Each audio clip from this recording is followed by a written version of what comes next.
Atemufo tidungoche. Nanumu no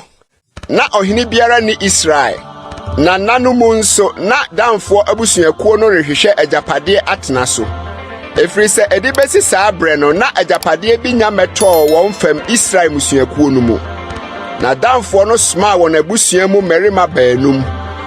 Won mu merima woye nam free Sora ne Esther. Se won kosra asase no na won hwehwe mu na wo ka kire won se Monko nkwohwe asase no so. Na wodru Efraim bepo so Micah fie na woda ho. Wo Micah fie no ho no wote abrantie Lewini no ne na wo mane ho na wo ka kire no se hwan na wode wo ba ha na eden na woreyo no ha na eden so na wo ha na o ka kire won se se na Micah ne me adie na wabɔ me paa na mabɛyɛ ne sɔfo na wo ka kire no se bisa onyankopɔn yɛn na yɛnhunu sɛ yɛn kwan a yɛnam so yi bɛyɛ sade kwan ana na osofo no ka kire won se momfa sumdue nkɔ awurade anim na mokwan a monam mu no da na merima baanum no sim koduru Laish na wo oman a ɛwɔ hɔ no sɛ wɔte hɔ jojo sɛde Sidonfo amane tie wɔte hɔ kom ni jojo na obi ni hɔ a ɔka wɔn bribiara mu na odi tumi asase ne so na wɔne Sidonfo no ntem ware na wɔne obi ni asɛm biara na wɔba wɔn nuanom kyɛn wɔ Sora ne Esther na wɔn nuanom ka kyerɛ wɔn sɛ amane na wɔse moma yɛn sɔre na yɛn kɔ wɔn so efiri sɛ yɛhunu asase no na hwɛ ɛyɛ papaapa na mo de ma yɛ kɔm yɛ mo ntwentwɛn na monkɔ hɔ nkɔfa asase no mokɔ a mobɛto ɔman a wɔte hɔ jojo asase no so na onyankopɔn de ahyɛ mo nsa baabi a asase so adeɛ biara nyɛ na hɔ ɛna damfo abusua no mu merima ahansia a wahyehyɛ akodie tu free Sora ne Esther na wɔkɔe kɔkyere Sraban Kiriat Yarim wɔ Yuda ɛno nti wɔfrɛ hɔ Mahanidan asɛre Dan Sraban de bisi nɛ hwɛ ɛwɔ Kiriat Yarim akyi na wotwam hɔ kɔ Efraim bepo so na wodru Micah fie ɛna merima baanum a wɔkɔsra asase ne buase wɔn nuanom no sɛ munim sɛ asɔfotade ne abusua ahoni a wasene ne agudie wɔ adan yi mu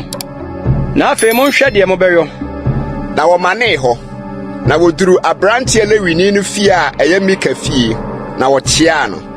na merima ahansia a wahyehyɛ akodie a wofiri damfo no mu no gyina aboboa no na merima baanum a wɔkɔsra asase ne kɔkɔhyɛne hɔ fa ohoni a wasene ne asɔfotade ne abusua ahoni ne agudie no nso na osofo no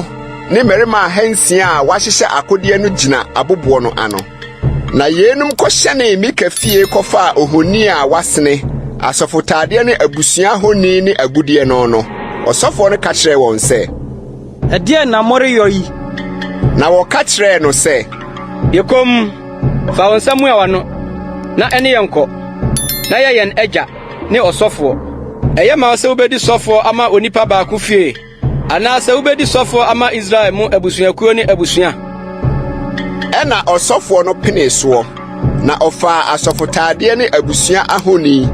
ne ohoni a wasene no na ɔde kɔ ɛdɔm no mu ɛna wɔdane wɔn ho de kɔɛ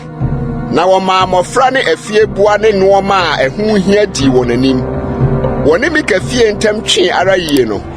wɔfrɛfrɛ nipa a ɛwɔ afie a ɛbɛma Micah fie no mu no behyiae na wɔtii damfoɔ no na wɔteɛ mfrɛ damfoɔ no na wɔdane wɔn ho ka kyerɛ Micah sɛ ɛdeɛ na ɛreyɛ wɔ na wode ɛdɔm a ɛte sɛ reba yi na ɔse na nyame a meyɔe ne ɔsɔfoɔ no moafa de rekɔ na ɛdeɛ na mewɔ bio na afei adɛn na moka kyerɛ me sɛ ɛdeɛ na ɛreyɛ wɔ yi na damfoɔ no ka kyerɛ no sɛ ma wɔnte wɔn ne wɔ yɛn mu na merima wɔn boafuo abɛto anhyɛ mo so na wɔanhwere wɔn kwan ne wofiefoɔ deɛ na damfoɔ no sii wɔn kwan so kɔe na Micah hunu sɛ wɔn ho yɛ den sene no ɔdane ne ho sane baa ne fie na wɔn deɛ wɔfa noɔma a Micah yɔe no ne ɔsɔfo a onyae no kɔkɔduru Laish ɔman a wɔhɔ kom na wɔte hɔ jojo no na wɔde nkranta no kunkum wɔn na wɔde ogya hyi kuro no na ɔgyefo biara ama ɛfiri sɛ ɛne Sidon ware na wɔne obiara ni twaka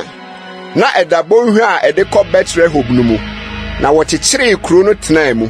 na wɔtoo kuro no din Dan sɛdeɛ wɔn agya Dan a ɔwoo no maa Israel no din tie nanso anka Akane no na kuro no din de Laish na Danfoɔ no de ohoni a wasene no sii hɔ fae na Mose ba Gerson ba Jonathan ne mma di asɔfoɔ maa Dan abusuakuo no de kosii asase no tukuro da so na wɔde Micah honi a wasene a ɔyɔe no sii hɔ fae na Nyankopɔn fie no wɔ Silo no nyinaa